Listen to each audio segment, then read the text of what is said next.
اعوذ باللہ من الشیطان اللعین الرجیم بسم اللہ الرحمن الرحیم الحمد للہ رب العالمین الصلاۃ والسلام علی اشرف الانبیاء والمرسلین سیدنا و مولانا ابی القاسم محمد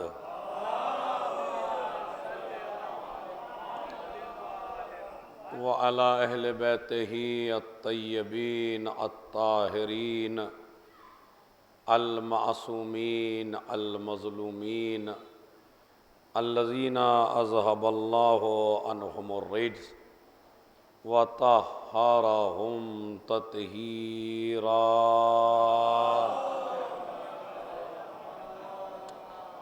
وَلَعْنَةُ اللَّهِ عَلَىٰ أَعْدَائِهِمْ أَجْمَعِينَ من یومنا هذا إلى قیام یوم الدین اما بعد قال الامام زین العابدین علیہ الصلاۃ والسلام فاعلم ان اباک اصلک وانت فرعہ ولولاہ لم تکن۔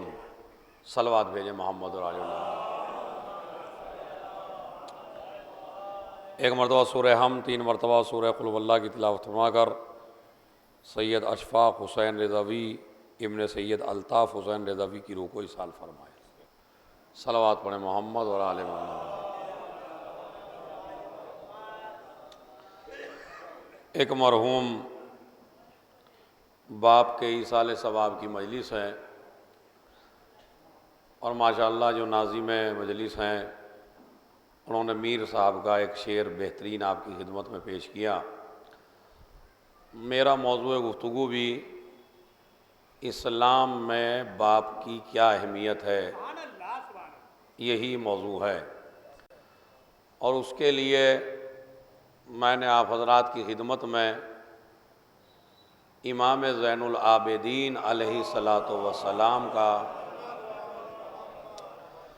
رسالۃ الحقوق کا ایک جملہ آپ کی خدمت میں پیش کیا ہے۔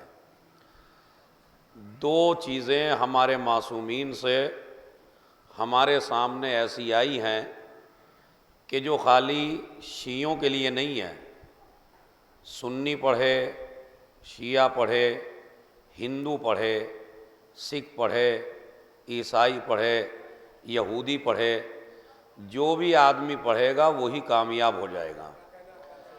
یہ لے کہ دنیا میں جتنے بھی قائد پیدا ہوئے ہیں وہ جب بھی بولتے ہیں اپنے مذہب کے مفاد میں بولتے ہیں، لیکن علی اور اولاد علی ایسے قائد ہیں جب بھی بولتے ہیں انسانیت کے مفاد میں بولتے ہیں۔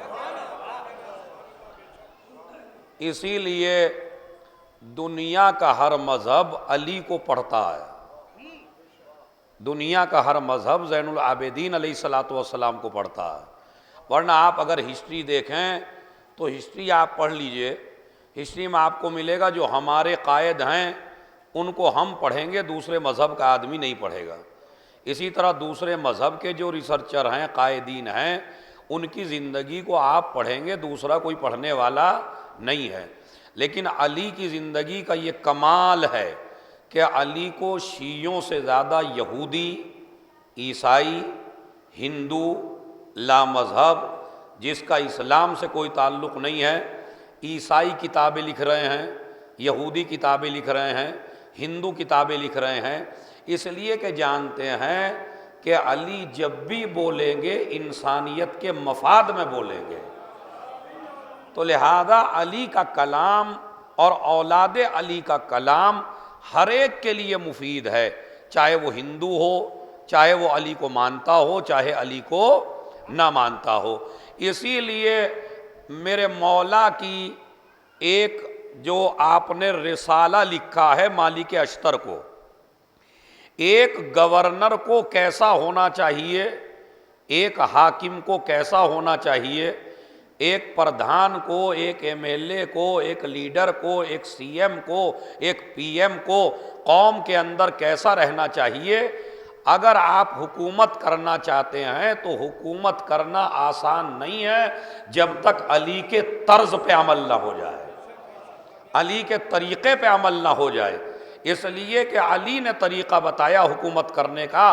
مثلاً پہلا جملہ مالک اشتر سے کہا، اے مالک اشتر، جب میں تمہیں گورنر بنا کے بھیج رہا ہوں قوم کے درمیان میں، تو جن لوگوں میں تم جا رہے ہو وہاں دو طریقے کے لوگ ہوں گے، اما اخ لک فی الدین او شبیہ لک فی الخلق، یا تو وہ تمہارے دینی بھائی ہوں گے یعنی دین میں تمہارے شریک ہوں گے، یا وہ انسانیت میں تمہارے شریک ہوں گے، یعنی تمہارے مذہب کو نہیں مانیں گے لیکن جس طرح تم انسان ہو وہ بھی انسان ہے، چاہے وہ آپ کے مذہب کے ہو یا نہ ہو، آپ کا دین مانتے ہو یا نہ مانتے ہو۔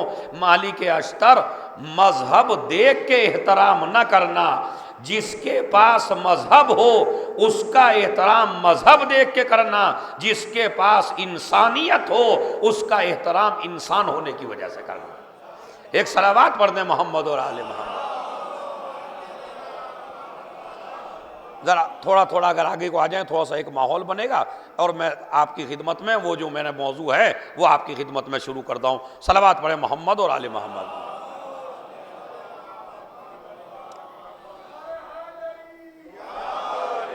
توجہ چاہتا ہوں انشاءاللہ جوانوں کے لیے بہت اچھا موضوع ہے، میری ماں بہنوں کے لیے اور آپ حضرات کے لیے جتنے آئے ہیں، کچھ نہ کچھ مجلس سے لے کے انشاءاللہ اٹھیں گے جو ہماری مجلس کا مقصد ہوتا ہے۔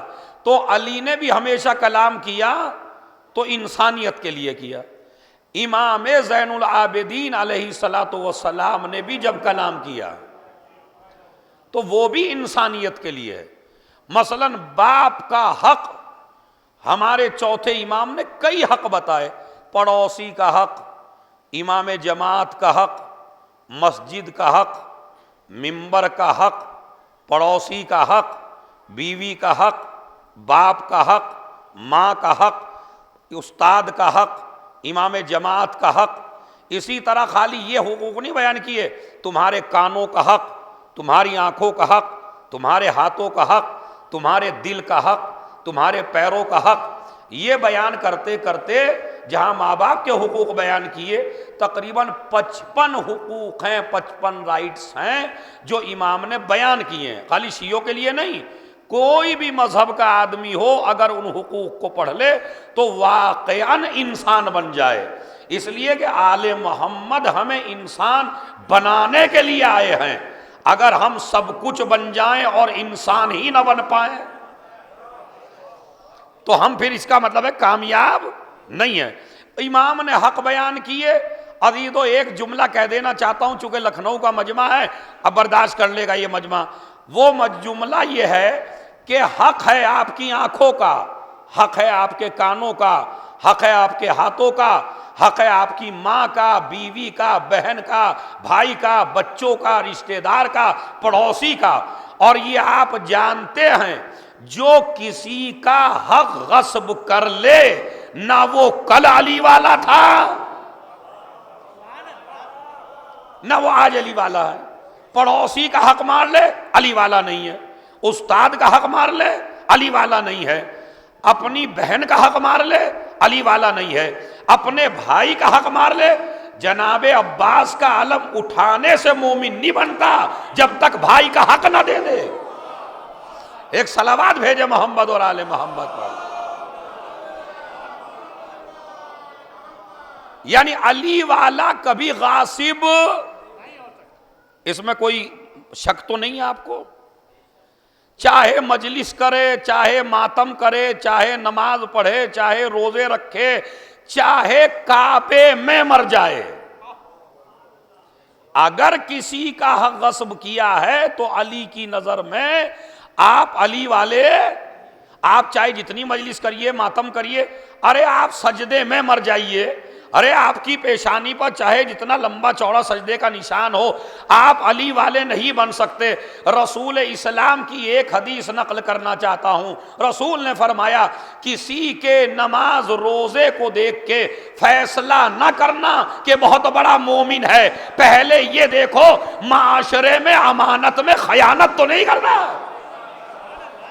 ایک صلوات پڑھ دیں محمد اور آل محمد۔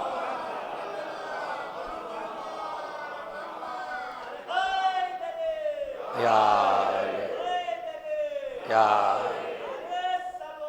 اللہ، ہیں تو آپ بہت بڑے مولائی، لیکن کسی کا لے کے نہیں دیتے۔ جس زمین پہ قبضہ کر لیا وہی اپنے باپ کی سمجھ لی، جہاں بھی آ کے بیٹھ گئے یہ تو میرے دادا کی ہے۔ اور بڑا روب والا کہتے ہیں جی میرے دادا ایسے تھے کہ ان کے سامنے سے کوئی گزر نہیں پاتا تھا، اتنا روب تھا میرے دادا کا کہ کوئی آدمی گلی سے نہیں گزرتا تھا ان کے سامنے۔ آئیے رسول اسلام سے پوچھیں یا رسول اللہ یہ روب والے ہیں یا روب والے نہیں ہیں؟ نبی نے فرمایا کائنات کا سب سے ذلیل انسان وہ ہے جسے دیکھ کے شریف آدمی راستہ بدل دے۔ ارے میں توجہ جاتا ہوں، کائنات کا ذلیل آدمی وہ ہے جسے دیکھ کے شریف آدمی اپنا راستہ بدل دے۔ علی کو دیکھ کے کبھی کسی نے راستہ نہ بدلا، حسن کو دیکھ کے کسی نے راستہ نہ بدلا، حسین کو دیکھ کے کسی نے راستہ نہ بدلا، زین العابدین کو دیکھ کے کسی نے راستہ نہ۔ ایسی لسٹ بھی بتاؤں جسے دیکھ کے لوگ راستہ بدلتے تھے۔ ابو جہل کو دیکھا راستہ بدل دیا، ابو لہب کو دیکھا راستہ بدل دیا، معاویہ کو دیکھا راستہ بدل دیا، یزید کو دیکھا راستہ بدل دیا۔ یہ نہ دیکھیے مجلس میں کون بیٹھا ہے، یہ دیکھیے کس کے اندر کس کے صفات پائے جا رہے ہیں۔ ایک صلوات پڑھ دیں محمد اور آل محمد۔ شرافت کا کام یہ نہیں ہے کہ آپ سے لوگ غریب آدمی ڈر کے چلنے لگے۔ عزت دار آپ جب ہیں جب لوگ تم سے ملنے کی تمنا کریں۔ علی سے کوئی مجھے بتائیے علی کا روب اتنا ہوتا تھا میدان میں بڑے بڑے بھاگ جاتے تھے علی کے سامنے سے، لیکن ایک فقیر بھی علی کے سامنے اگر نیک ہے تو کبھی علی کو دیکھ کے راستہ نہیں بدلتا تھا۔ اس کا مطلب یہ ہے کہ ہم اور آپ اگر علی والے بننا چاہتے ہیں تو پہلی شرط یہ ہے کہ کسی کا حق نہ ماریے۔ اگر حق مار لیا، اچھا ان حقوق میں بھی ماں باپ پہلا حق ہے، باپ کا مثلا، اور پہلا جملہ میرے مولا کا کیا ہے؟ وَحَقُّ أَبِيكَ۔ چونکہ مرحوم کے باپ، مطلب یہ باپ کی مجلس ہے مرحوم کی، تو میرے پوری تقریر کا موضوع باپ ہی رہے گا انشاءاللہ۔ بڑا مزہ آئے گا، لطف آئے گا۔ صلوات اچھی سی پڑھے محمد اور آل محمد۔ اور انشاءاللہ آپ داد بھی اتنی دیں گے چونکہ موضوع اتنا گہرا ہے۔ فَحَقُّ أَبِيكَ، مولا فرماتے ہیں تیری گردن پر تیرے باپ کا حق ہے۔ یہ ان جوانوں کے لیے فرما رہے ہیں جن کی تنخواہ 1-1.5 لاکھ کیا ہو گئی کہ ان کے پیر زمین پہ نہیں رہتے، اور اپنے ماں باپ کی آنکھوں میں آنکھیں ڈال کے کہتے ہیں ہمیں اماں ابا نے دیا ہی کیا ہے۔ کہتے نہیں کہتے؟ ایسے مولائی بھی ہیں دنیا میں، ایسے لوگ بھی ہیں دنیا میں جو کہتے ہیں ہمیں ہمارے ماں باپ نے، کہتے نہیں کہتے؟ گھر میں نے بنوایا، اپنی شادی میں نے کی، اپنی بہن کی شادیاں میں نے کی، اپنے بھائیوں کو کاروبار میں نے کروایا، ابا کی تو تنخواہ بڑی کم تھی، میں چھوٹا سا کمانے لگا تھا اور سارے کام تو میں نے کیے، ابا کا تو گھر بھی پرانا تھا، سارا گھر میں نے بنوایا، اور اس کے بعد آنکھوں میں آنکھیں ڈال کے کہتا ہے مجھے میرے ماں باپ نے دیا ہی کیا ہے۔ ایسے جوانوں کو میں ایک جملہ کہتا ہوں، اب مجھے نہیں پتا کتنی قدر کریں گے، جملہ ایک ہی ہے مگر کروڑوں اور سونے کے حروف سے لکھنے کے لائق ہے۔ ماں باپ کچھ بھی نہ دیں، خالی حلال طریقے سے پیدا کر دیں تو ان کا بدلہ قیامت تک نہیں دے سکتے۔ ایک صلوات پڑھ دیں محمد اور آل محمد۔ نہیں میرا جملہ ضائع ہو گیا ہے. جو میں کہنا چاہتا ہوں وہ سمجھیے. کیا؟ ماں باپ کچھ بھی نہ دیں، نہ گھر دیں، نہ کھانے کو دیں، نہ پینے کو دیں، نہ رہنے کو دیں، خالی حلال طریقے سے پیدا کر دیں، تو اس کا بدلہ آپ دے سکتے ہیں. مثلا ابھی یہ مرحوم کی مجلس ہے، مرحوم کا نام ہے اشفاق حسین ابن الطاف حسین. یہ جو اشفاق کے بعد آپ نے لگایا ابن الطاف حسین، ساری عزتیں اسی جملے میں ہیں. ارے میں توجہ چاہتا ہوں، یہ تو میں نے ان کے لیے لگایا ہے. ذرا آپ اپنے لیے جتنے بھی بیٹھے ہوئے ہیں مجلس میں، آپ اپنے آگے لگا کے دیکھیے. آپ اس وقت کو یاد کریے کہ اگر آپ کے پاس اپنا نام تو ہو مگر لگانے کے لیے باپ کا نہ ہو، عزت ملے گی آپ کو.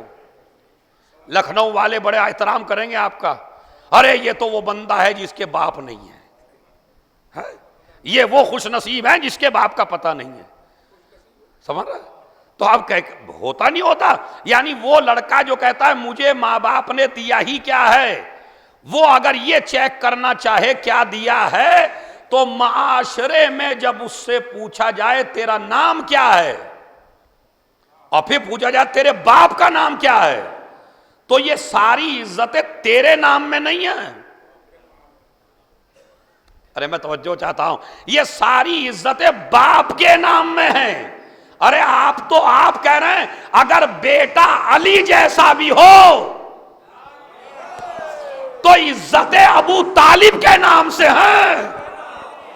یقین نہیں آتا تو دیکھ لیجئے، جب بھی کسی جنگ میں گئے یہ نہیں کہا میں علی ہوں، یہ کہا ابو طالب کا بیٹا علی ہوں. جس کا علی ایسا ہے اس کا باپ کیسا ہو. صلوات بھیج دیں محمد اور آل محمد.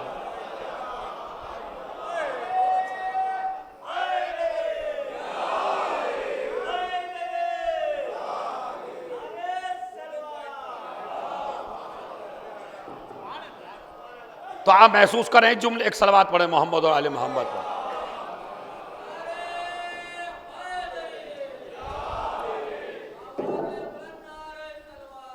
اللہ.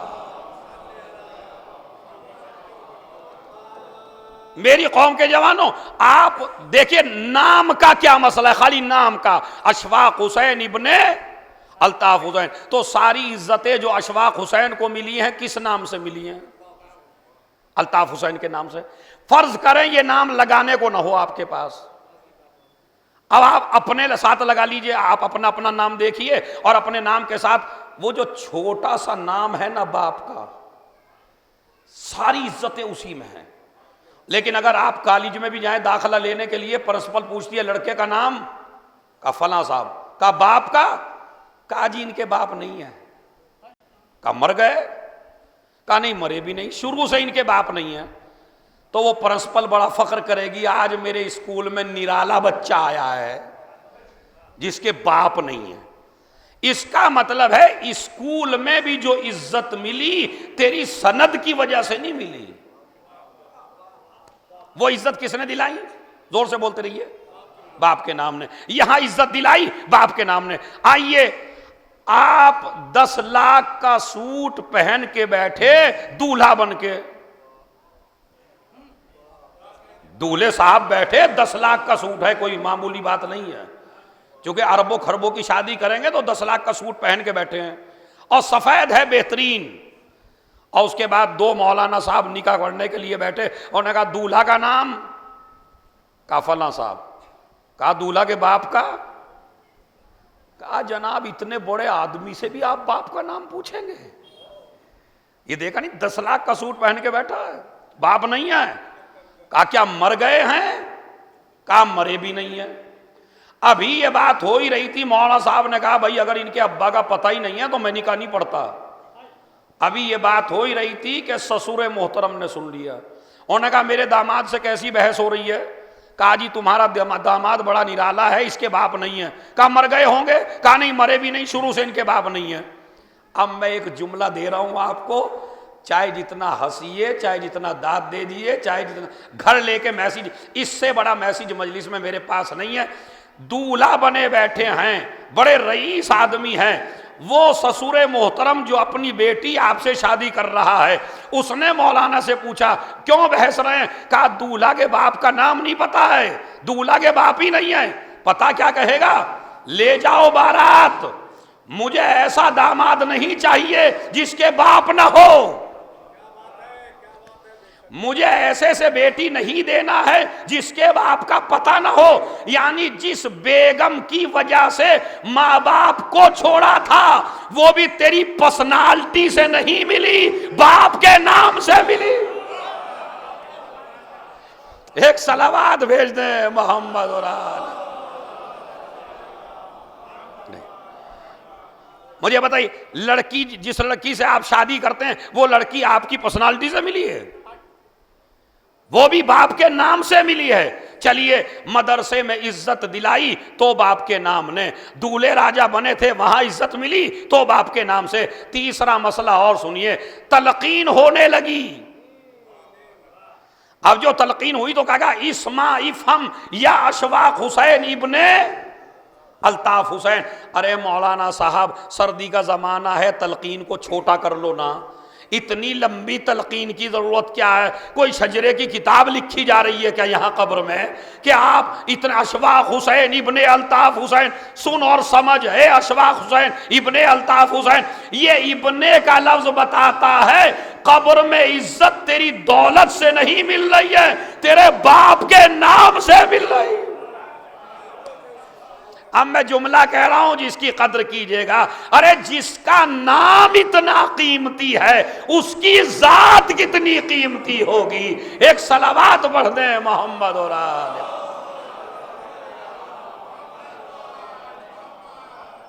تو فحق ابیک، تیرے باپ کا آج کے بعد انشاءاللہ جوانوں اس مجلس کو سننے کے بعد کبھی ماں باپ کی آنکھوں میں آنکھیں ڈال کے یہ نہ کہنا مجھے دیا ہی کیا ہے، اس لیے کہ یہ جو حلالی ہونے کی سند ہے یہ پیسوں سے نہیں ملتی، یہ ماں باپ کی طہارت سے ملتی ہے۔ اور ایک جملہ اور دے دوں لکھنؤ کے مجمع کو، عزیزو یاد رکھیے، خالی عزت نہیں ملتی ماں باپ کے نام سے، یہ جو آپ کے سینے کی ولایت علی ہے، آپ علی والے کیوں ہیں؟ ماں باپ کی طہارت کی وجہ سے۔ اس لیے کہ اگر ماں باپ پاک نہ ہو تو کوئی بھی آدمی کبھی علی والا نہیں بن سکتا۔ کربلا میں جتنے بھی حسین کے مقابلے پہ آئے وہ وہی تھے جن کے باپ کا پتہ نہ تھا۔ میں نے تو جملہ کہہ دیا عزیزو، جتنے بھی حسین کے مقابلے میں کربلا میں آئے سب ایسے تھے جن کے باپ کا پتہ نہیں تھا۔ ایک ایسا تھا جس کے باپ کا پتہ تھا تو وہ معافی مانگ کے حر بن گیا۔ ایک صلوات پڑھ دیں محمد اور آل محمد۔ ذرا ایک صلوات اور پڑھیں محمد اور آل محمد۔ بڑی تبلیغی مجلس ہے تو ذرا اس کو آپ غور سے سنیں۔ تو ماں باپ کی نظروں میں نظریں ڈال کے کبھی آپ کو یہ نہیں کہنا ہے مجھے باپ نے دیا ہی، کچھ بھی نہ دے باپ، خالی تم کو یہ اجازت دے دے جب کہیں پوچھا جائے تیرے باپ کا نام کیا ہے تو تو ہمارا نام بتا دینا۔ اور آپ دنیا میں دولت کما کے سب سے بڑے بن سکتے ہو مگر اپنے باپ سے بڑے یا بن سکتے ہیں آپ؟ بتائیے، چاہے جتنا کما لیجئے آپ، دنیا کی ساری دولت بھی اگر آپ کے قدموں میں ہو آپ سب کچھ بن سکتے ہیں مگر اپنے باپ سے بڑے نہیں بن سکتے۔ آپ علامہ بن جائیے، آپ اپنے زمانے کے ناظم بن جائیے، آپ بہترین شاعر بن جائیے، آپ مجتہد بن جائیے، لیکن اگر باپ نہیں ہے تو آپ کو عزت ملنے والی۔ ابھی آپ میرے امامہ ہے، ابا ہے، قبا ہے، بڑا مولوی ہوں، ٹکٹا بڑا ہے، کتنے بہترین ہیں مولانا صاحب، اور اس کے بعد جب نماز پڑھانے کا وقت آیا کہا جی مولانا صاحب کے ابا کا نہیں پتا ہے، پڑھ دیں گے آپ نماز پیچھے میرے؟ امامہ دیکھ کے نماز نہیں ہوتی، ابا قبا دیکھ کے نماز نہیں ہوتی۔ توضیح المسائل میں لکھا ہوا ہے کہ نماز اس کے پیچھے ہوگی جو حلالی ہو۔ کبھی اس کے پیچھے نماز نہیں ہوتی جس کے باپ کا پتہ، تو اس کا مطلب ہے امامہ اس لائق نہیں بناتا کہ نماز پڑھائیں، باپ کا نام اس لائق بناتا ہے کہ نماز پڑھا سکیں۔ اسی طرح یہ تو باپ کی بات نماز میں، مجتہد یہ سیستانی صاحب، یہ خمینی صاحب، یہ خامنائی صاحب، ان کی توضیح المسائل جا کے چیک کریے، ہر مجتہد کی تقلید نہیں کر سکتے آپ۔ مجتہد میں بھی لکھا ہوا ہے کہ جو حلالی ہو تو نماز وہ پڑھائے جو حلالی ہو، تقلید اس کی کرو جو حلالی ہو۔ تو جب ہم نائب بھی حرامی نہ مانیں تو بتائیے، اور اسلام کا قائد، اسلام کا رہبر کسی ایسے ویسے کو ہمارا مذہب قائل نہیں ہے کہ مان سکے۔ اس کا مطلب ہے کہ ہر شے آپ کو ملی ہے میری قوم کے جوانوں اور میرے بھائیوں، وہ آپ کو دی ہے باپ کے نام نے، لہذا اب اس کا بدلہ آپ قیامت تک ادا نہیں کر سکتے۔ جو اپنے باپ کا بدلہ نہ دے سکے وہ خدا کا بدلہ کیا دے سکتا ہے، وہ اہل بیت کا بدلہ کیا دے سکتا ہے۔ امام فرماتے ہیں فَعْلَمْ، تو جان لے، اب حدیث سن لیجئے، تو جان لے اَنَّ أَبَاكَ أَصْلُكَ، تیرا باپ تیری جڑ ہے۔ ارے میرا جملہ نہیں ہے نوجوانوں، تمہارے چوتھے امام کا ہے۔ فَعْلَمْ، وہ امام کی حدیث میں تو صلوات بآواز بلند پڑھی آتی ہے۔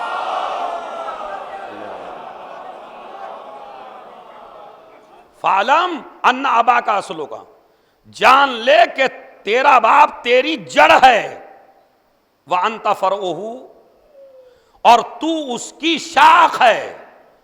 اور وہ جملہ جو میں نے کہا تھا سونے کے حروف سے لکھنے کے لائق ہے، میں بھی لہجے کو دھیما کرتا ہوں تاکہ کلاس کی طرح سمجھا دوں۔ لَوْلَاهُ لَمْ تَكُنْ، اگر تیرا باپ نہ ہوتا تو تو بھی نہ ہوتا۔ اس لیے کہ اگر جڑ ہی نہ ہو تو شاخ ہو سکتی ہے، کسی بھی درخت کی جڑ ہوتی ہے، بعد میں پتے ہوتے ہیں، شاخیں ہوتی ہیں۔ امام فرماتے ہیں تیرا باپ تیری جڑ ہے، بنیاد ہے، اور تو اس کی شاخ ہے۔ لَوْلَاهُ لَمْ تَكُنْ، اگر وہ نہ ہوتا تو تو بھی نہ ہوتا۔ پھر بعد کا جملہ سنیے بس، مولا فرماتے ہیں وَمَهْمَا رَأَيْتَ مِمَّا يُعْجِبُكَ، جب تجھے تیرے اندر کوئی چیز اچھی لگنے لگے، مطلب تو اچھا وکیل ہے، تو اچھا جج ہے، تو بہترین سپاہی ہے، تو بہترین عالم دین ہے، تو بہترین شاعر ہے، تو بہترین ناظم ہے، یعنی تیرے اندر جو بھی فن ہے وہ تجھے اپنا فن اچھا لگنے لگے، تو جملہ سنیے گا، خدا مولا داد مجھے نہیں دیں گے، مولانا عزادار کو داد جائے گی چوتھے امام کو۔ جب بھی تجھے کوئی چیز اپنے نفس کے اندر اچھی لگنے لگے تو شکریہ ادا کر اپنے باپ کا۔ کیوں مولا؟ وکیل میں، جج میں، سپاہی میں، مولوی میں، علامہ میں۔ امام فرماتے ہیں نہیں، یہ بتا تو جج اس لیے ہے کہ تو ہے، وکیل اس لیے ہے کہ تو ہے، عالم اس لیے ہے کہ تو ہے، سپاہی اس لیے ہے کہ تو ہے، جج اس لیے ہے کہ تو ہے، خوبصورت اس لیے ہے کہ تو ہے، تیرے بیوی ہے اس لیے کہ تو ہے، تیرے بچے ہیں اس لیے کہ تو ہے، تیرا بینک بیلنس ہے اس لیے کہ تو ہے۔ لیکن اگر تو ہی نہیں ہے، ارے توجہ جاتا ہوں، نہ تو جج ہے، نہ وکیل ہے، نہ سپاہی ہے، نہ بادشاہ ہے، نہ وزیر ہے، تو اس لیے ہے کہ تو ہے۔ اب جملہ سنبھالیے، اور تو اس لیے ہے کہ تیرا باپ ہے۔ ایک صلوات بھیج دیں محمد اور آل محمد۔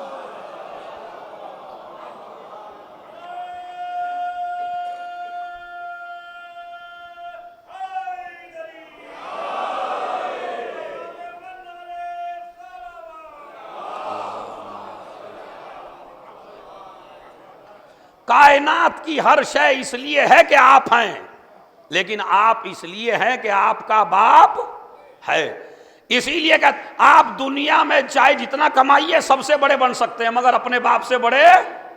ارے یہ تو بات تاریخ میں موجود ہے کہ جب ایک صاحب خلیفہ بن گئے، اب یہ تاریخ طبری میں ہے، ایک صاحب خلیفہ بن گئے، خلیفہ بنے تو اپنے گھر پہنچے، گھر پہنچے تو باپ سے ملاقات ہوئی، باپ نے کہا بیٹا مجمع نے تمہارے اندر کون سی صلاحیتیں دیکھ لیں کہ جس کی وجہ سے آپ کو خلیفہ بنا دیا۔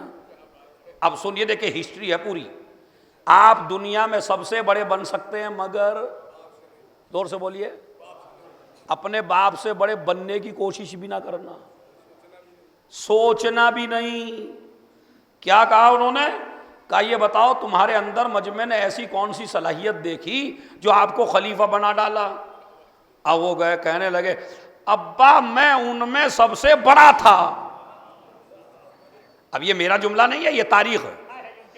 انہوں نے کہا کہ میں ان میں سب سے بڑا تھا، یعنی انہوں نے اپنا نہ علم بتایا، نہ تقوی بتایا، نہ زہد بتایا، نہ ایمانداری بتائی، نہ امانت بتائی، نہ شجاعت بتائی، نہ شرافت بتائی، نہ عدالت بتائی۔ انہوں نے یہ کہا میں ان میں سب سے بڑا تھا۔ باپ بھی بڑا چالاک تھا، کہا بیٹا تم سے زیادہ خلافت کا حقدار تو تیرا باپ ہے، اس لیے کہ تو دنیا میں سب سے بڑا ہو سکتا ہے مگر اپنے باپ سے بڑا۔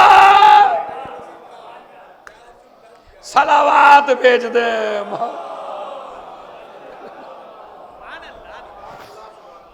آپ دنیا میں سب سے بڑے ہو سکتے ہیں مگر اپنے باپ سے بڑے نہیں ہو سکتے۔ تو اسلام، ایک آدمی سے پوچھا گیا کہ بتاؤ کائنات کا سب سے بڑا طاقتور آدمی کون ہے؟ جملہ دیکھیے آپ، سب سے بڑا طاقتور آدمی کون ہے؟ اس وقت اس کے باپ نے اس کی پشت پہ ہاتھ رکھا تھا، تو جوان لڑکے نے کہا کہ کائنات کا سب سے طاقتور آدمی میں ہوں۔ اس کے بعد باپ نے ہاتھ ہٹا لیا اور پھر پوچھا بتا دنیا میں سب سے کمزور کون ہے؟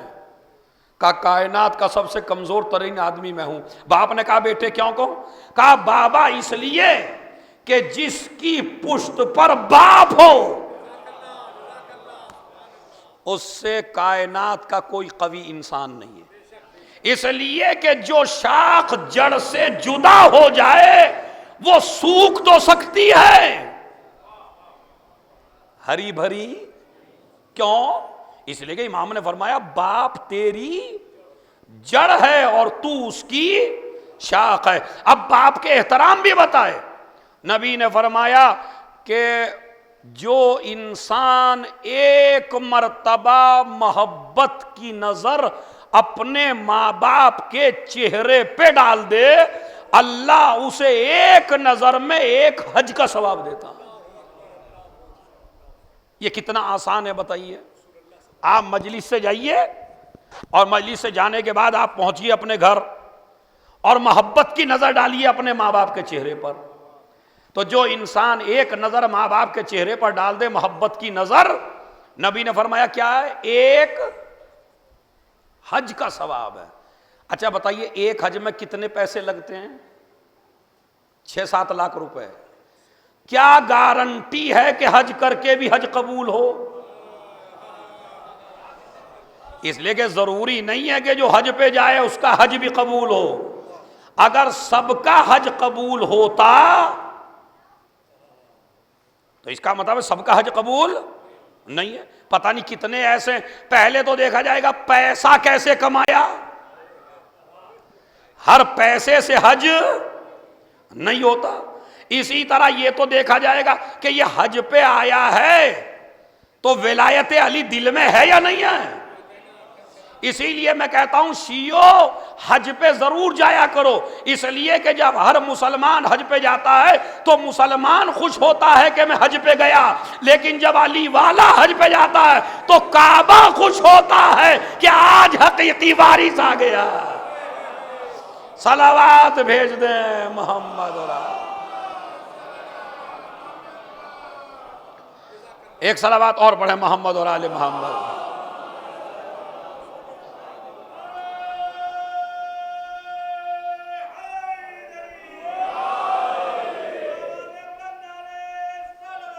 اللہ. پھر حدیث سنیے جوانوں، میں داد کے لیے نہیں پڑھ رہا ہوں، داد آپ دیجئے نہ دیجئے گردن جھکا کے بیٹھے رہیے. ایک آدمی کا ضمیر بھی بیدار ہو جائے تو پھر یہ مجلس کامیاب ہے. آج کل ہماری داد جو ہے ہو سکتا ہے وہ زیادہ اثر انداز مجلس کو نہ ہونے دیتی ہو. نہیں، آپ اپنا ضمیر بیدار کریے. مجلس داد دینے کا نام نہیں ہے، مجلس جہالت سے نکل کے علم کی وادی میں کھڑے ہونے کا نام ہے. بس ایک بھی جوان کے بعد سمجھ میں میری بات آ گئی تو اس مجلس سے بڑی پھر کوئی مجلس نہیں ہے.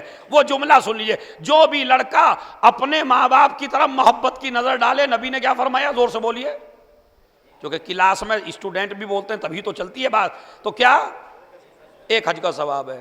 اب وہ تاجر آدمی تھا، اس نے کہا یا نبی اللہ اگر میں 2 دفعہ دیکھوں؟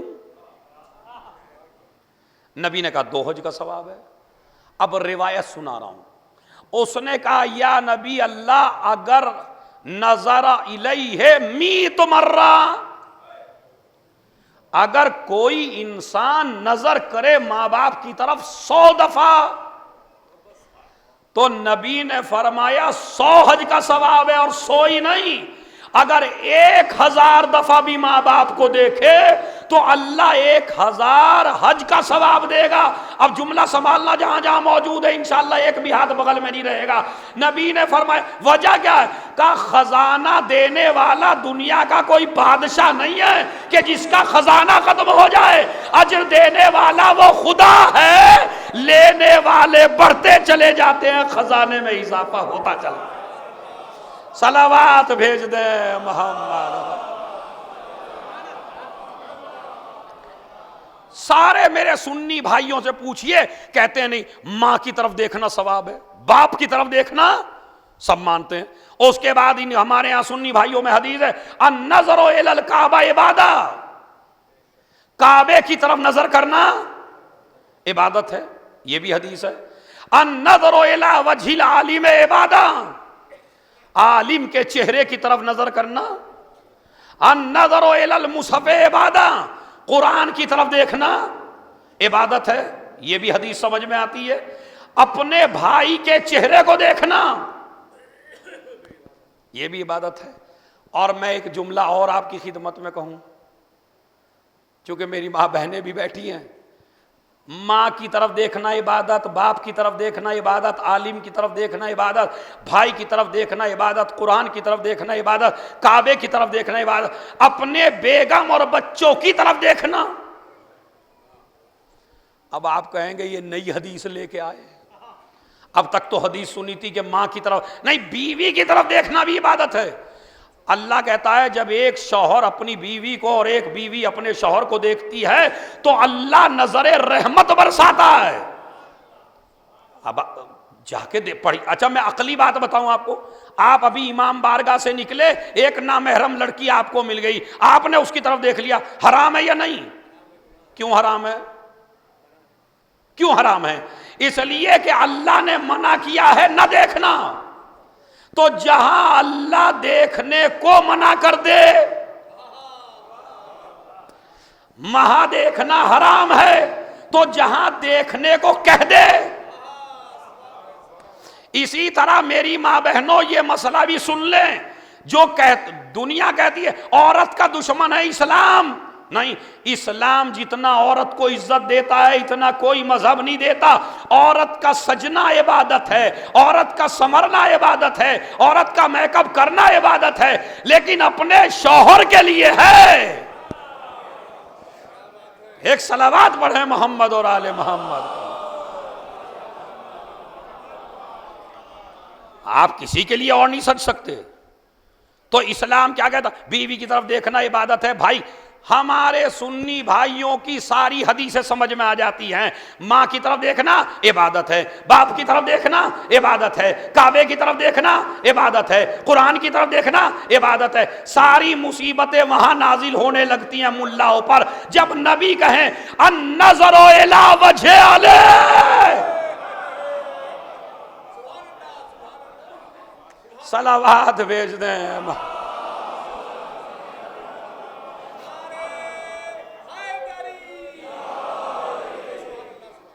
اب سمجھ میں نہیں آتی، بھلا مولانا علی کے چہرے کی طرف دیکھنا کیسے عبادت ہو جائے؟ ارے بھائی ہم سے کیا پوچھتے ہو، ام المومنین کے باپ سے پوچھو۔ ایک دن نبی بیٹھے ہوئے ہیں، علی بھی موجود ہیں، باپ بیٹھا ہوا علی کے چہرے کو دیکھ رہا ہے، بیٹی نے پوچھا بابا علی کا چہرہ کیوں دیکھ رہے ہیں؟ کیا تم نے نبی سے نہیں سنا کہ علی کا چہرہ دیکھنا عبادت ہے؟ یہ مسلمان کی سمجھ میں نہیں آتا۔ کعبے کی طرف دیکھنا عبادت ہو، مولود کعبہ جو ہو اس کی طرف دیکھنا عبادت نہ ہو، قرآن کی طرف دیکھنا عبادت سمجھ میں آتا ہے۔ جو مفسر قرآن ہو، اپنے بھائی کی طرف دیکھنا عبادت ہو، جو رسول کا بھائی ہو، مگر یہ نہیں، یہ سمجھ میں نہیں آتا کہ علی کے چہرے کی طرف دیکھنا تو ماں باپ کے چہرے کو دیکھنا، زور سے بولیے، اور ایک نظر میں ایک حج کا ثواب ہے۔ یہاں کسی کو شک نہیں ہوتا۔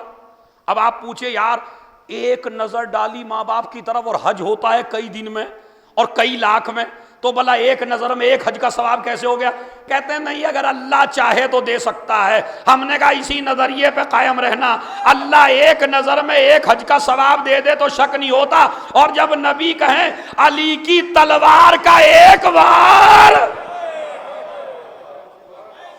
صلوات بھیج دیں محمد،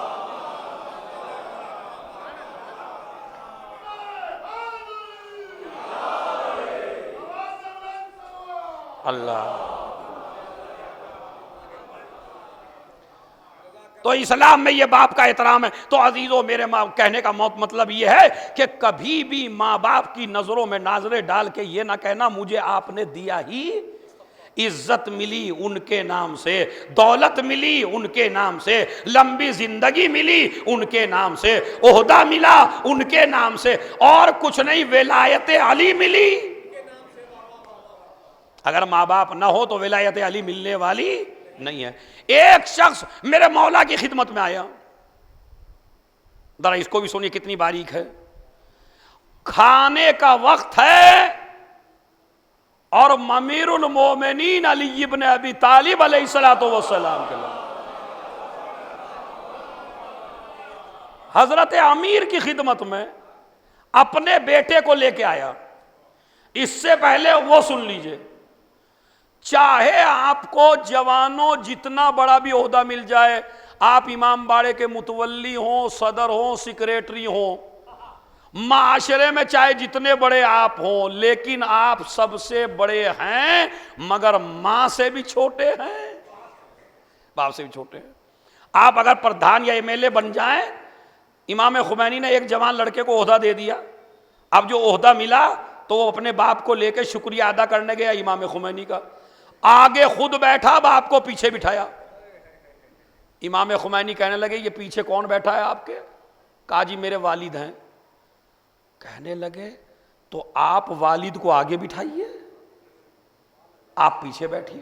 کہا سرکار عہدہ آپ نے والد کو نہیں دیا، عہدہ مجھے دیا۔ امام خمینی نے جملہ کہا کہ تم عہدہ پا کے سب سے بڑے ہو سکتے ہو مگر اپنے باپ سے بڑے، یہ تو امام۔ آئیے میں مولا علی کا، امیر المومنین کے ایک باپ اپنے جوان لڑکے کو لے کے آیا امیر المومنین کے گھر، کھانے کا وقت تھا۔ اب مولا علی ہم جیسے تو تھے نہیں جو کئی بار پوچھیں کھاؤ گے کیا، جیسے ہمارے یہاں دسترخوان کھانے کا وقت ہوتا ہے تو مہمان کو اتنا مجبور کہہ دیتے ہیں انکار کرنے پر، جی کھاؤ گے کیا تھوڑا بہت۔ اب بیچارہ کوئی ہوگا جو کہے گا ہاں کھاؤں گا، ورنہ بھوکا بھی یہ کہے گا نہیں مجھے ضرورت نہیں ہے۔ مگر وہ مولا ہی نہیں تھے، علی تھے، سمجھ رہے، وہ امیر المومنین تھے۔ امیر المومنین نے کھانا لگایا، کھانا اچھا کتنا خوش نصیب ہے وہ جسے علی کے گھر کا کھانا مل جائے، ہے یہ مسئلہ نہیں؟ میری دسترخوان پہ میرا مولا بیٹھا، کھانا کھایا۔ اب ذرا جملہ دیکھیے آپ، اب تو ہم نے لگا دیے ہیں ہاتھ دھونے کے لیے، تولیہ لٹکا دیا، صابن رکھ دیا، فلاں رکھ دیا، جائیے واش کر لیجئے آپ۔ اسلام کا حکم یہ نہیں ہے۔ اسلام میں جو میزبان ہے وہ اٹھے ہاتھ دھلائے. پہلے ہمارے بزرگوں میں یہی ہوتا تھا نا کہ خود بزرگ اٹھتے تھے ہاتھ دھلاتے. اب ایسا مسئلے سارے مسئلے ختم ہوتے چلے جا رہے ہیں. آرٹیفیشل دین وہ بہت زیادہ آ رہا ہے. اسی لیے جب امام زمانہ آئیں گے تو جب امام جب اپنا دین پیش کریں گے تو شیعہ کہے گا آپ یہ نیا دین کہاں سے لے کے آئے. یعنی سارا اصلی مٹ جائے گا, نقلی اس کی جگہ پر آ جائے گا. اور نقلی لانے والا کوئی نہیں ہوگا, ہم ہی ممبر والے. لیکن ہم ہی تو نئی نئی باتیں آپ کو بتاتے ہیں, ورنہ آپ کو کہاں سے پتہ چلیں گی نئی نئی بھائی. تو لہذا وہ آ گیا, کھانے سے فارغ ہو گیا. امیر المومنین خود اٹھے. بتائیے اس سے بڑی فضیلت کیا سناؤں آپ کو میں. میرا مولا خود اٹھا. اٹھنے کے بعد جو باپ تھا, چونکہ کیا آیا تھا, ایک بیٹا آیا تھا, ایک باپ آیا تھا. مولا نے کہا باپ سے ہاتھ آگے بڑھاؤ. انہوں نے کہا نہیں امیر المومنین, ایسا میں کھانا کھا لیا میں نے آپ کے کہے سے, مگر آپ میرے ہاتھ دھلائیں. علی نے کہا نہیں یہ میرا حکم ہے, آپ ہاتھ بڑھاؤ. انہوں نے ہاتھ بڑھائے. جیسے ہی اس نے ہاتھ بڑھائے مولا علی نے ہاتھ دھلائے, بیٹے نے بھی ہاتھ بڑھا دیا. اب یہ ہے پوری مجلس کا خلاصہ اگر آپ سمجھ لیں. بیٹے نے بھی ہاتھ بڑھایا, امیر المومنین نے لوٹا پیچھے کو کر لیا, اس کے ہاتھ نہیں دھلائے. اب ایمانداری سے بتائیے آپ کے ذہن میں کچھ آ رہا ہے یہ واقعہ سن کے, یہ نہیں آ رہا ہے؟ مثلا اگر آپ کے ساتھ میں ایسا کر دوں کہ آپ کے باپ کے ہاتھ دھلاؤں اور جو جوان بیٹا ساتھ میں گیا پتہ وہیں لڑنے لگے گا, ابے یار ہماری بے عزتی کر دی, ہماری توہین کر دی, ہمارے گھر پہ بلا کے ہمیں ایسا کیا اور لوٹا کھینچ لیا اور ہمارے ہاتھ نہیں دھلائے. مگر آپ میری عقل پہ تو اعتبار کر سکتے ہیں, شک کر سکتے ہیں, مگر جن کے صدقے میں عقلیں پیدا ہوئی ہوں اس علی پہ آپ اعتراض کر سکتے ہیں؟ وہ مولا کو کچھ کہہ سکتے ہیں؟ ٹھیک ہے, نہیں کہہ. اچھا یہ بات لڑکے نے کہی نہیں, لڑکے کے ذہن میں بات آئی علی نے میرے باپ کے ہاتھ دھلائے, میرے ہاتھ نہیں دھلائے. اب میں فضائل کا جملہ دے رہا ہوں, لکھنؤ والوں آپ فضائل بڑے سنتے ہیں.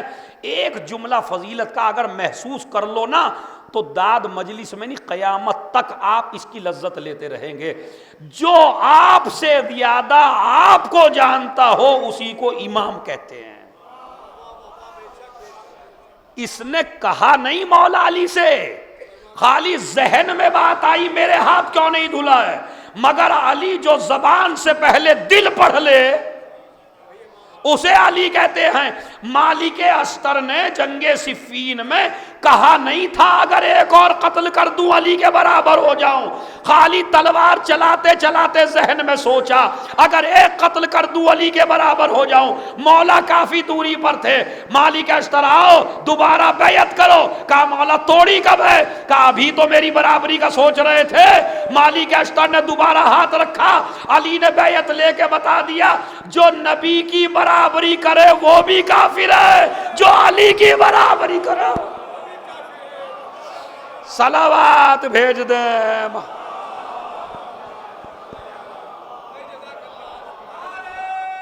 ارے ہم تو آ جاؤ.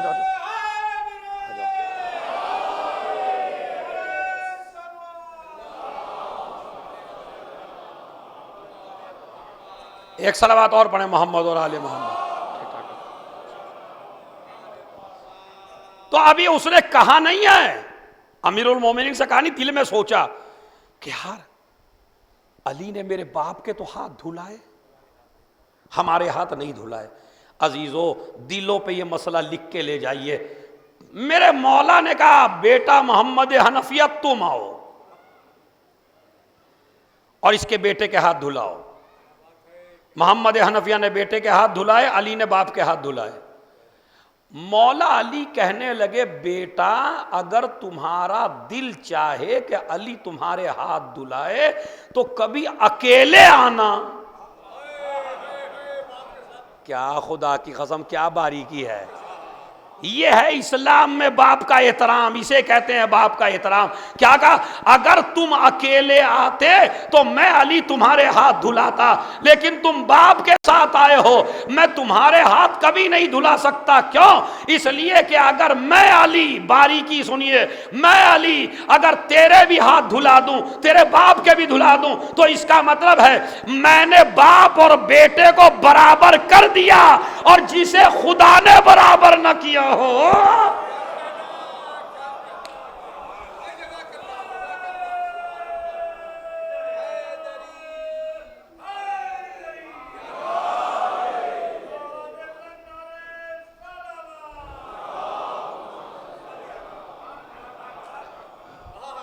بات سمجھ رہے ہیں؟ یعنی میرا مولا کیا کہتا ہے؟ جسے خدا نے برابر نہ کیا ہو اسے علی کبھی برابر نہیں کر سکتا۔ تو اسلام میں رتبہ جب چلیے تو اپنے باپ سے آگے نہ چلیے۔ وَاخْفِضْ لَهُمَا جَنَاحَ الذُّلِّ مِنَ الرَّحْمَةِ، جتنا جتنا باپ کے سامنے جھکتے چلے جائیں گے اتنا ہی خدا بلند کرتا چلا جائے گا۔ آج مسلمان ذلیل کیوں ہو رہا ہے پوری دنیا میں؟ اس کا فلسفہ پڑھنے کی کوشش کریے۔ مسلمان ذلیل کیوں ہے؟ اصل میں وجہ یہ ہے، مسلمان کی ذلت کا راز یہ ہے، جہاں خدا نے کہا تھا جھک کے چل، وہاں سر اٹھا کے چلا، اور جہاں خدا نے کہا تھا سر اٹھا کے چل، وہاں جھک کے گیا۔ کیسے؟ بادشاہوں کے سامنے جانا سر اٹھا کے، ظالموں کے سامنے جانا سر اٹھا کے، حکومتوں کے سامنے جانا سر اٹھا کے، علی کے دروازے پہ آنا سر جھکا کے، ماں باپ کے دروازے پہ آنا سر جھکا کے، خدا کی بارگاہ میں آنا سر جھکا کے۔ مگر یہ مسلمان جہاں جھکنے کو کہا تھا وہاں سر کو اٹھا لیا، اور جہاں کہا تھا سر نہ اٹھانا۔ دیکھیں اسلام ہر کسی کے سامنے نہیں جھکاتا آپ کو، یہ بہت بڑی بات آپ کو میں بتا رہا ہوں۔ اسلام کبھی کسی کے سامنے نہیں جھکاتا۔ دیکھیں گھر میں دو عورتیں ہیں، ایک ہے بیگم وہ بھی عورت ہے، ایک ہے ماں وہ بھی عورت ہے۔ اسلام بیگم کے سامنے نہیں جھکاتا۔ اب اسلام کیا جھکائے جب آپ خود ہی جھکے پڑے ہیں؟ پہلے ایک صلوات بھیجے محمد اور آل محمد۔ ادھر ایک صلوات اور پڑھ دے محمد اور آل۔ مسئلہ اس کو ذرا غور سے سنیے۔ عورت، دیکھیں میں اپنی ماں بہنوں کی کوئی برائی نہیں کر رہا ہوں، ایک ہے عورت، ایک ہے ماں، ایک ہے بیوی، ایک ہے ماں۔ اسلام جھکاتا ہے ماں کے سامنے، بیوی کے سامنے نہیں۔ کیوں؟ اس لیے کہ بیوی کا مزاج ہے جھکتے کو جھکانا، ماں کا مزاج ہے جھکتے کو اٹھانا۔ اللہ وہاں جھکاتا ہے جہاں تم کو بلندیاں ملیں۔ اسی لیے انسان کو سب سے زیادہ بلندی ملتی ہے سجدے میں۔ ظاہر میں سجدے میں سر رکھتا ہے، باطن میں اپنا سر بلند کرتا ہے۔ یہ مسئلہ ہے، تو غور فرمائے اسلام۔ تو باپ، اچھا باپ کا مذہب نہ دیکھنا، آپ باپ سنی ہو، باپ شیعہ ہو، باپ ہندو ہو، تمہارے ہمارے اور آپ کے تیسرے امام حسین علیہ، سنیے مطلب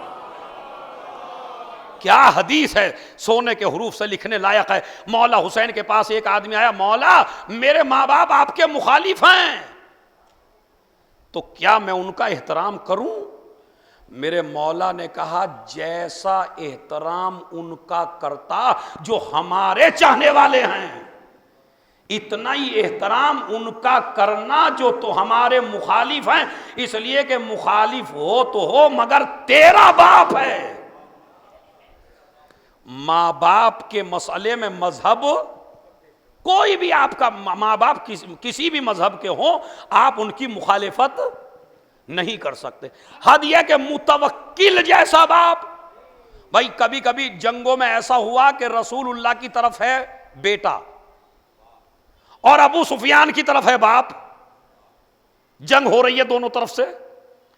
اب جو جنگ ہوئی تو ادھر سے بیٹا چلا، ادھر سے باپ چلا۔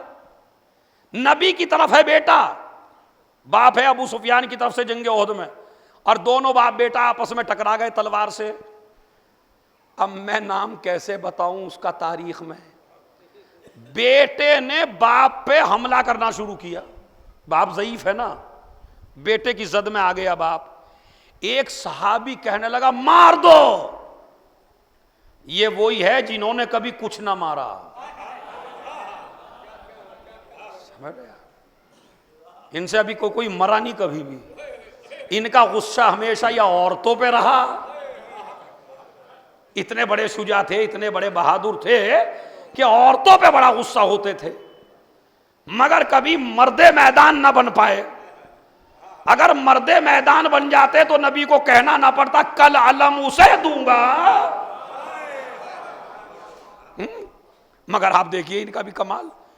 کہنے لگے مارو. رسول نے وہیں سے چیخ کے کہا خبردار, چاہے جیسا ہے مگر تیرا باپ ہے. یہ ہے اسلام. ورنہ اسلام کو کیا چاہیے, بیٹے کے ذریعے باپ کا گلا کٹوا دے. مگر پوری دنیا میں توہین ہوتی پھرے گی کہ جناب اسلام تو وہ مذہب ہے جو بیٹے کے ذریعے باپ کا گلا کٹوا دیتا ہے. امام رسول نے فرمایا اے میرے صحابی باپ کو چھوڑ دے, تیرے لیے حرام ہے باپ کا مقابلہ کرنا, اس لیے کہ چاہے جیسا ہے مگر تیرا. متوکل, اب یہ ہسٹری سنا رہا ہوں آپ کو. متوکل, اس سے بڑا خبیث آدمی کوئی ہے؟ قبر امام حسین پہ ہل چلانے والا, نہر چلانے والا, امام کی قبر کو مسمار کرنے والا, روزوں کو منہدم کرنے والا, ایک ایک دن میں 1-1 لاکھ سادات کو کاٹنے والا, مارنے والا. اور کہتا تھا کاش میں کربلا میں یزید کے ساتھ ہوتا تو میں حسین پہ اور زیادہ ظلم کرتا. اتنا بڑا ملعون ہے متوکل.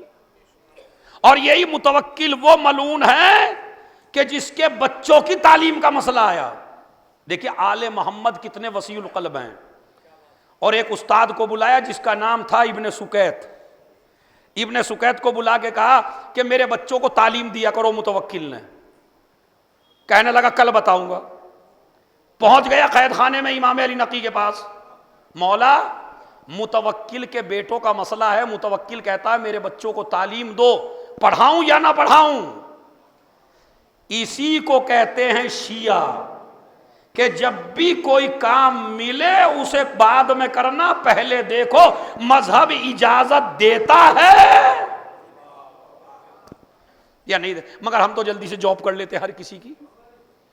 کسی کے یہاں بھی چلے جاتے ہیں, بک جاتے ہیں. دیکھیں جو بک جائے وہ علی والا نہیں ہوتا, یہ آپ ذہن میں رکھیے. متوکل بادشاہ ہے, اس کے بچوں کی تعلیم کا مسئلہ ہے. اتنا بڑا مسئلہ میں آپ کی خدمت میں کلیئر کر کے جا رہا ہوں, وہ جملہ سنیے. امام نے فرمایا اس کے بچوں کو ضرور پڑھاؤ. ہمارے ہوتے لکھنؤ کے یا بنارس کے یا مظفر نگر کے تو کہتے بھائی اسی کے بچے کو نہ پڑھانا, بس ہمارا دشمن ہے اس کے بچے کو تعلیم دو گے. مگر جملہ سنیے عزیزو, جو پڑھے لکھے ہیں ذرا توجہ دیں گے. مولا نے کہا کسی کے بچے پڑھاؤ نہ پڑھاؤ, اس کے بچے ضرور پڑھاؤ. کہا مولا وہ تو دشمن ہے. کہا ہماری دشمنی پیدا ہوتی ہے جہالت سے. ایک صلوات بھیجے محمد اور آل محمد.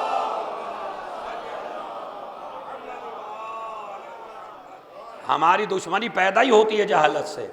لہذا جہالت مٹاتے چلے جاؤ, آل محمد سے قربت ہوتی چلی جائے گی. اسی لیے جناب زینب نے مجلس عزا کی بنیاد رکھی ہے تاکہ جاہل آتے رہیں, جہالت ختم ہوتی رہے, میرے بھائی کا دربار ہمیشہ سجا رہے. اسی لیے تو مجلس کا مقصد بھی ہے. اب وہ جملہ سنیے کیا, ضرور پڑھاؤ. پڑھایا. متوکل بار بار پوچھتا تھا میرے بچے کیسے چل رہے ہیں, کچھ پڑھ رہے ہیں یا نہیں. اب ابن سکیت کہتے تھے بہترین, بہت اچھا پڑھ رہے ہیں. ایک دن کہنے لگا یہ جملہ دربار میں کہہ دینا. ابن سکیت کہنے لگا بالکل کہیں گے. پورا دربار جس طرح آپ کا بھرا ہوا ہے اس سے زیادہ بڑا دربار بھرا ہوا تھا مجمع کا. کہنے لگا ممبر پہ پہنچو. کہا ممبر پہ گئے. ابن سکیت بتاؤ میرے بچے کہتے ہیں. کہا بہترین ہے, اچھا پڑھ رہے ہیں. کہا پھر یہ بھی بتا دو مجمع کو علی کے لال حسن و حسین افضل ہیں یا میرے لاڈلے. بھائی یہاں پہ کھڑا ہو گیا ابن سکیت اور کہنے لگا یہاں تک تو میرے مولا نے اجازت دی تھی کہ پڑھاؤ, اس کے بعد میرے مولا کی اجازت نہیں ہے تقیہ کرنے کی. تو کہتا ہے حسن و حسین علی کے گھر میں ایک غلام پلا ہے جس کا نام قمبر ہے, میں قمبر کے قدموں کی دھول کو تیری نسل سے بہتر سمجھتا ہوں. صلوات بھیج دیں محمد.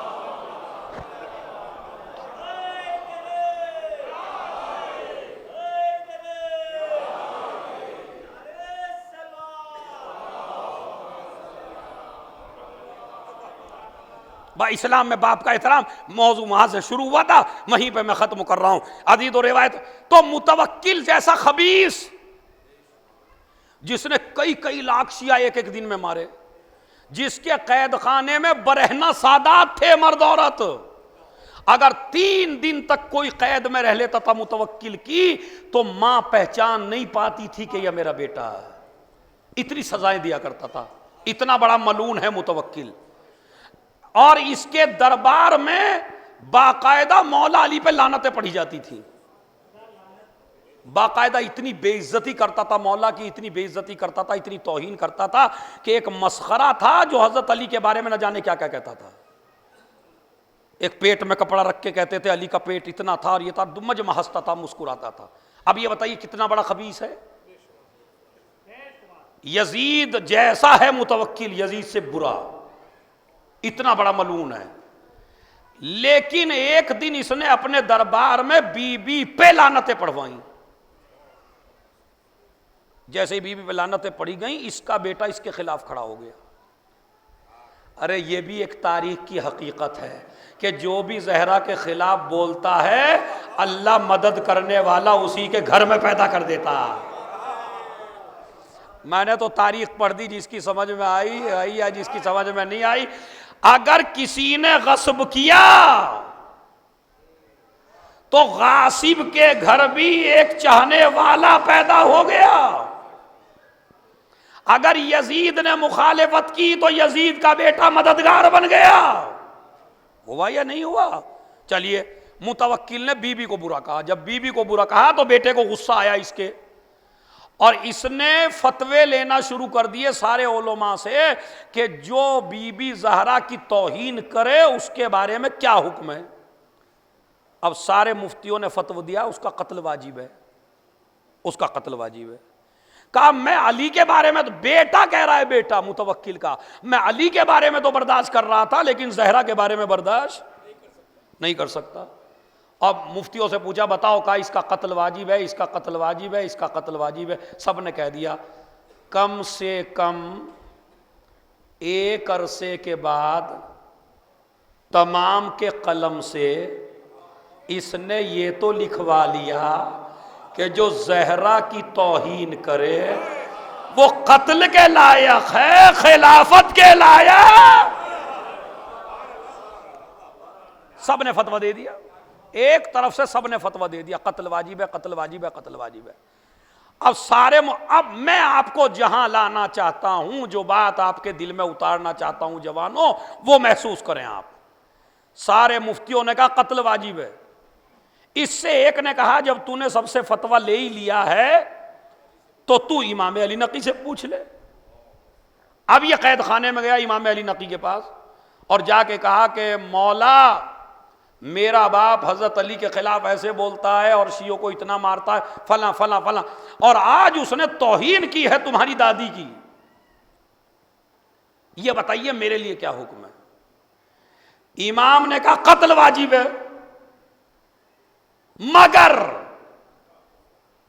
اب کسی کے فتوے میں مگر نہیں تھا, سب نے کہا زہرا کی توہین کی ہے, قتل واجب ہے.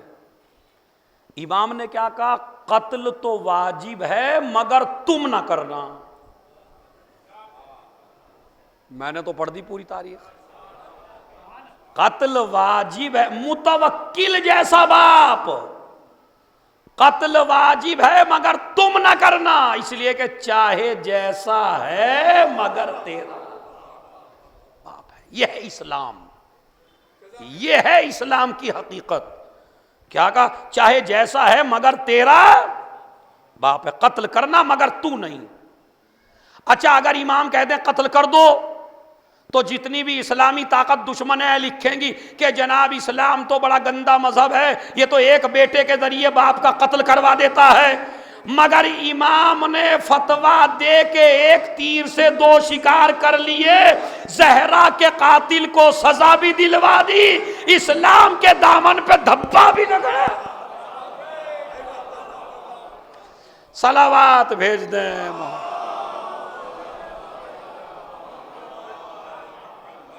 کیا کہا کہ قتل تو واجب ہے مگر تم نہ کرنا، اس لیے کہ میں نے اپنے نانا سے سنا ہے جو لڑکا بھی اپنے باپ کو قتل کرے یا باپ کی توہین کرے اللہ اسے زیادہ عمر نہیں دیتا۔ یہ آپ بھی سن لیجئے، اگر کوئی لڑکا اپنے باپ کی توہین کرے تو بھری جوانی میں مر سکتا ہے، اللہ اس کو اچھی زندگی نہیں دیتا۔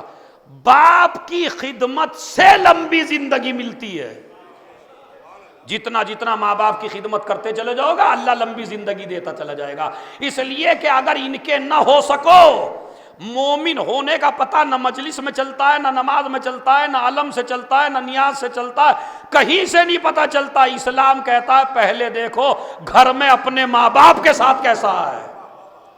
اگر ماں باپ سے تعلقات اچھے نہیں ہیں تو چاہے پورے لکھنؤ کو شیر مال بانٹ لیجئے، مومن نہیں بن سکتے۔ اللہ کہتا ہے جو ان کا نہ ہو سکا، جو دکھائی دے رہے ہیں، تو وہ میرا کیا ہوگا، میں تو دکھائی بھی نہیں دیتا ہوں۔ جو ماں باپ کا نہیں ہو سکتا وہ کبھی خدا کا نہیں ہو سکتا، یہ قانون ہے۔ اسلام کہتا ہے جتنا جتنا ماں باپ کے قریب ہوتے چلے جاؤ گے آپ ہم سے قریب ہوتے چلے جاؤ گے۔ امام نے فتویٰ بھی دے دیا، قتل کا حکم بھی دے دیا، اور یہ بھی بتا دیا اسلام میں باپ کا کتنا احترام ہے۔ بس عزیزو یہ ہے اسلام۔ ما من قبیح الا وقد ارتکبتہ یا رسول اللہ، کوئی بھی برا کام ایسا نہیں جو میں نے نہ کیا ہو۔ یا نبی اللہ کیا میری بخشش ہو سکتی ہے؟ نبی نے فرمایا کیا تیرے ماں باپ میں سے کوئی زندہ ہے؟ کہا ہاں میرا باپ زندہ ہے۔ کہا جتنی جتنی باپ کی خدمت کرتا چلا جائے گا اللہ تجھے گناہوں سے پاک کرتا چلا جائے گا۔ چھوٹی چھوٹی خدمتیں ماں باپ کی آپ کو جنت واجب کروا دیتی ہے۔ لمبی زندگی چاہیے تو ماں باپ کا احترام کرو، اگر آپ کو رزق چاہیے تو ماں باپ کا احترام کرو، گناہوں کو ختم کرنا چاہو تو باپ کا احترام کرو۔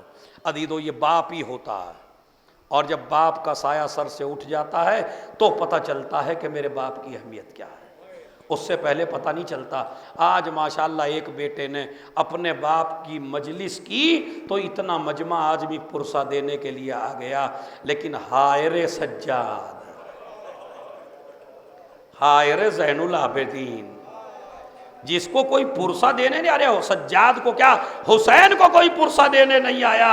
اسی لیے تو کہا تھا عباس مر گئے علی اکبر جدا ہوا، ہم سے کسی نے یہ بھی نہ پوچھا کہ کیا ہوا۔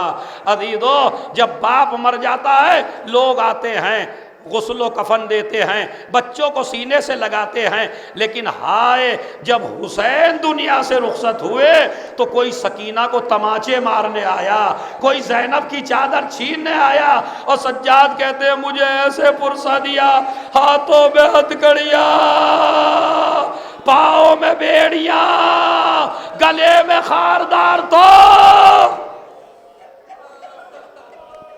اللہ ان آوازوں پہ رحمت نازل فرمائے، اللہ ان آوازوں کو بلند فرمائے۔ عزیزو روایت میں موجود ہے مقتل کہتا ہے کہ شہداء کے قریب سے اسیروں کو گزارا گیا، اور جہاں پہ اکبر کا لاشا پڑا تھا وہاں سے لیلا گزری، جہاں قاسم کا لاشا پڑا تھا وہاں سے ام فروا گزری، جہاں 6 مہینے کے بچے کا ارے رباب گزر رہی ہے، اور سب دیکھ دیکھ کے رو رہے ہیں، ہر ایک ماں اپنے بچے پہ روئی مگر زینب، اور محمد کا ماتم نہیں کیا، اپنے بھائی کا ماتم کیا۔ اے بھیا ارے میں تجھ پہ روؤں گی۔ عزیزو جب یہ قافلہ گزر رہا تھا، اللہ آپ کی آوازوں کو بلند فرمائے، یہ آنسو قبر میں بڑے کام آنے والے ہیں۔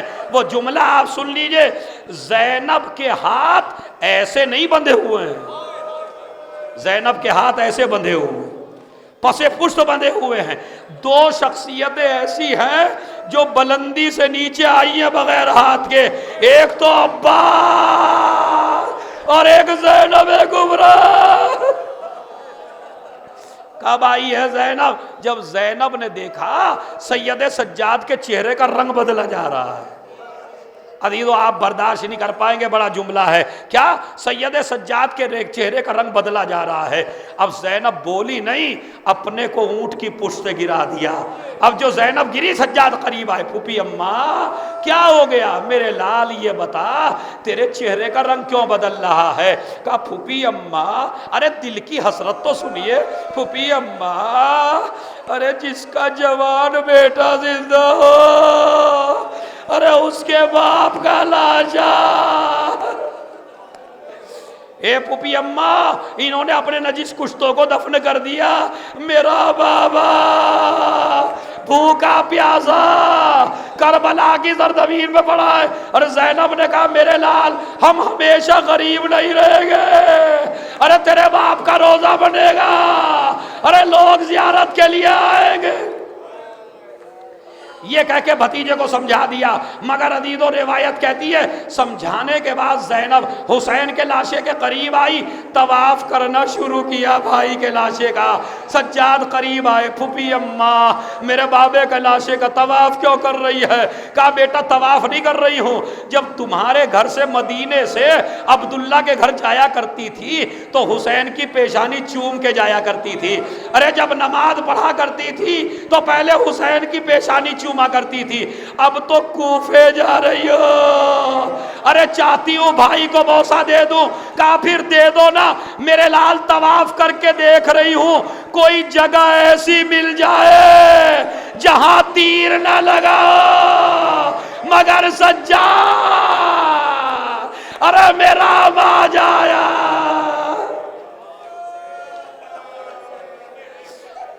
ارے کوئی جگہ ایسی نہیں ہے، آخری جملے، کوئی جگہ ایسی نہیں ہے جہاں تیر نہ لگا ہو۔ اللہ اس مجلس کی برکت سے جتنے مومنین ہیں انہیں کربلا کی زیارت نصیب فرمائے۔ جب ہم اور آپ کربلا جاتے ہیں ایسا لگتا ہے جیسے اپنی زمین میں آ گئے ہیں، مگر جب کربلا سے نکلنے لگتے ہیں رخصت ہو کے تو ہر آدمی راستہ نہیں دیکھتا، روضہ حسین کو دیکھتا ہے۔ مولا میرا سفر آخری سفر قرار نہ دینا، ارے مجھے بار بار بلانا۔ آپ دیکھتے ہیں تو روزہ نظر آتا ہے، مگر جب زینب 11 محرم کو چلی، ارے کہیں عباس کا لاشا، کہیں حسین کا لاشا۔ ایک مرتبہ کسی نے پوچھا بی بی بار بار حسین کا لاشا کیوں دیکھ رہی ہو؟ کہا مجھے بچپن کا ایک قصہ یاد آ رہا ہے۔ کہا کون سا واقعہ؟ کہا میں چھوٹی سی تھی، صحن خانہ میں لیٹی ہوئی تھی، سورج کی دھوپ میرے چہرے پہ پڑ رہی تھی، میرا بھائی حسین آیا، آقا کا دامن پھیلایا، میں نے آنکھوں کو کھولا، اے بھیا آپ نے میرے بدن پہ سایہ کیوں کیا؟ ارے زینب میں گوارا نہیں کر سکتا، ارے تیرے چہرے پہ سورج کی بھی نظر پڑ جائے۔ اسی وقت سے میرے دل میں بھی ایک تمنا تھی کبھی ایسا بھی ہو میرا بھائی دھوپ میں لیٹا ہو، میں بھی چادر کا سایہ کروں۔ مدینے میں انتظار کیا وقت نہ آیا، مکے میں انتظار کیا وقت نہ آیا، مگر آج کربلا 11 محرم میرے بھائی کا لاشا دھوپ میں پڑا ہوا ہے، معافی مانگ رہی ہوں۔ اے بھیا اگر چادر ہوتی میں تجھے کفن پہنا دیتی، مگر بھیا زینب اتنی مجبور ہے۔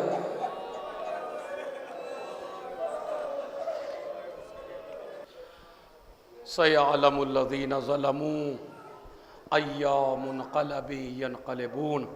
ایک مرتبہ سورہ ہم 3 مرتبہ سورہ قل هو اللہ کی تلاوت فرما کر اشفاق حسین ابن الطاف حسین کی روح کو